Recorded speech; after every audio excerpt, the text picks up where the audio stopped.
வணக்கம் மக்களே. இன்னைக்கு முதல்வர் ஸ்டாலின் அவர்கள் தலைமையில் வந்து கருத்தரங்கம் நடந்துச்சு. சென்னை கலைவாணர் அரங்கத்தில் வச்சு இந்த கருத்தரங்கம் நடந்துச்சு. அங்கே மாணவர்களுக்கும் வந்து அழைப்பிதழ் அழைச்சிருந்தாங்க போல இருக்குது. அங்கே வந்து மாணவர்கள் வந்து சிலர் வந்து அங்கே இருக்கும்போது பார்த்தீங்க அப்படின்னா முதல்வர் ஸ்டாலின் வருவதற்கு முன் அங்கே தளபதியோட ஃபோட்டோ பொறிக்கப்பட்டிருந்த கைக்குட்டையை வந்து எடுத்து காமிச்சிருக்காங்க. ஸோ அப்போ வந்து பார்த்தீங்க அப்படின்னா இமீடியட்டாகவே அந்த மாணவனை வந்து வெளியில் வந்து அப்புறப்படுத்தியிருக்காங்க.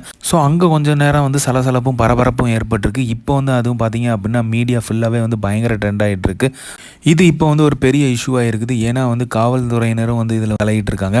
ஏன்னா வந்து இதில் வந்து தாவேக்கா ஏதாவது பங்கு பெற்றிருக்கா அப்படிங்கிற அளவுக்கு வந்து தலையிட்டு அவங்கள்ட்ட வந்து விசாரிச்சுட்டு இருக்கதா வந்து சொல்லப்படுது. ஸோ இதை வந்து நம்ம வந்து தவிர்க்கலாம். இந்த மாதிரியான ஒரு ப்ராப்ளம் வந்து நம்ம க்ரியேட் பண்ண வேண்டிய அவசியம் இல்லை தமிழக வெற்றி கழகத்துக்கு. ஸோ வந்து நம்மளோட தளபதியோட அன்புக்கு வெளிப்படுத்துறதுக்கு நிறைய மேடைகள் இருக்குது, நிறைய கூட்டங்கள் இருக்குது. அந்த இடத்துல நம்ம காட்டலாம். ஸோ இந்த மாதிரியான பொது இடத்துல வந்து காட்ட வேண்டிய அவசியம் இல்லை அப்படிங்கிறது தான் தளபதி அவர்களுமே எதிர்பார்ப்பார். ஸோ இதை வந்து கொஞ்சம் தவிர்க்கிறது வந்து ரொம்ப ஒரு நல்ல விஷயம். ஸோ எந்த விதத்துலையுமே வந்து தமிழக வெற்றி கழகத்துக்கும் சரி தளபதிக்கும் வந்து ஒரு பேட் நேமை வந்து க்ரியேட் பண்ணாமல் இருக்கிறது தான் நம்மளோட செய்கையாக இருக்கணும். ஸோ நம்ம வந்து மக்களுக்கு தான் வந்து செய்யணும் அப்படிங்கிறது தான் தளபதியோட நோக்கமே கூட. ஸோ அதை வந்து கருத்தில் கொண்டு வந்து நம்ம செயல்படணும். ஸோ அதனால் வந்து இனிமேல் வந்து இந்த மாதிரி விஷயங்கள் நடைபெறாமல் தவிர்க்கிறது நல்லது அப்படிங்கிற. ஸோ இந்த மாதிரி தளபதி அப்டேட் தெரிஞ்சுக்கிறதுக்கு லைக் பண்ணுங்கள், ஷேர் பண்ணுங்கள், ஃபிலிமா சேனலை சப்ஸ்கிரைப் பண்ணுங்கள். தேங்க்யூ.